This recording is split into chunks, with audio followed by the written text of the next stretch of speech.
നമ്മുടെ ഉള്ളിയിലേക്ക് പച്ചമുളക് ഇങ്ങനെ ഇടാം. റാഗി പൗഡറാണ്, അതായത് ചോളാണ്ടി പൊടിച്ചത്.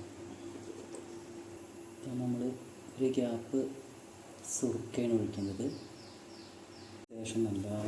അതിന് ശേഷം നന്നായിട്ടൊന്ന് തിരുമ്മി പിടിപ്പിക്കുക. ഇനി അതിലേക്ക് കുറച്ച് ഉപ്പിടാം. അങ്ങനെ നമ്മൾ ഇതേ പരുവത്തിൽ കുഴച്ചെടുക്കണം. മസാല നല്ലപോലെ കൂട്ടി വെച്ചിട്ടുണ്ട്. ഇനി ഒരു അരമണിക്കൂറിന് ശേഷം ഞാനിത് കാണിക്കുന്നത്. ഇനി നമുക്കിതിനകത്ത്